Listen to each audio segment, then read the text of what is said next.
My pleasure. Jenny Mitchell, chair of the Ottawa Tennis and Lawn Bowling Club. Hello, Jenny. Hello, Sam. How are you? Lovely to welcome you to the show. You have a really interesting perspective on this as the chair of the Ottawa Tennis and Lawn Bowling Club. This is a membership-based organization. How has this impacted your organization, Jenny? Well, it's tough. So we would be normally preparing for May 9th, opening day. And so all of our tennis, volleyball players, our people that are part of our pool community in Old Ottawa South, we're really looking forward to that day. And as far as our directives in relation to COVID-19, we will not be opening before June 30th. We're following the City of Ottawa guidelines, even though we are actually a membership club, a not-for-profit organization. And of course, we're following the guidelines of our governing body, Ontario Tennis, and of course, Tennis Canada. And as you rely on memberships, how is that impacting the bottom line financially for you? Yeah, so that is really tough, Sam, I'll be honest. We're in a fortunate position that the club had a great year last year, and we have a little bit of a buffer. So we had some pretty serious board meetings where we looked at what we had and how long we could last. And for us, we've been, if worst case scenario that we are not able to open, obviously we don't want to do that. And we have a lot of tennis aficionados and recreation lovers. I could tell you some fun stories, Sam, about running into tennis players who are running and grumbling and saying, I'm not a runner, I'm a tennis player. So, we have to get our recreation fix whichever way we can. But for us, one of the ramifications will be getting through next winter because, of course, we're a seasonal business. We close Thanksgiving weekend and we still need to pay our bills over the winter. It's a really good point because I think there's a lot of organizations that are in your shoes.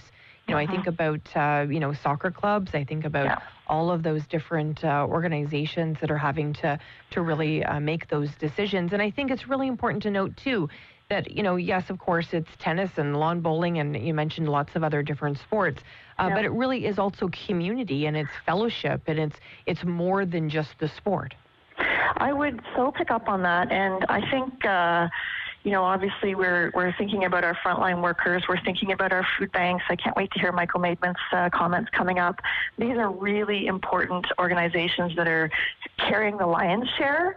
But, I always say to people, we may look like a tennis club, but we're really a community club. And that means that people get their social fix at the club. We have one of the most beautiful verandas that overlooks, and that's where everybody gathers afterwards. I'd also mention some of our members have been around for over 50 years. It's their lifeline in the summer. They call it their second home. Just to pick up on some of the things that our club's trying to do to build community, as maybe some of your other membership groups out there are listening, we're working really hard on communication. So we have decided we're going to be the Monday, Music Monday stop. So our staff is inviting members to provide a song. We did a baby photos to keep morale up. That went around this week.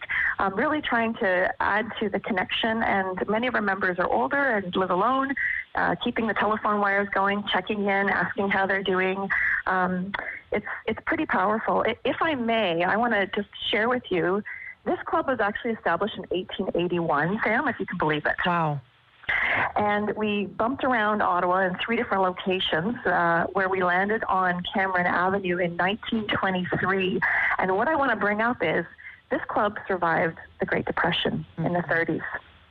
And so we have been thinking a lot about that, about how passion and people coming together to help each other, we can do amazing things. And I have no doubt that we will come out of this experience as a membership-based club. And for those of you listening who also have soccer clubs, tennis clubs, swimming clubs, building that sense of community, we'll be here on the other side. I have no doubt, Sam. Never been a time that I've spoke to you I haven't walked away and inspired. And today's no different. Jenny Mitchell, chair of the Ottawa Tennis and Lawn Bowling Club. I appreciate your time today. Thank you, Sam. Thank you so much. Wonderful community leader. Jenny Mitchell's involved in many nonprofits as well, and really as the chair of that club, really trying to inspire her community, which is fantastic.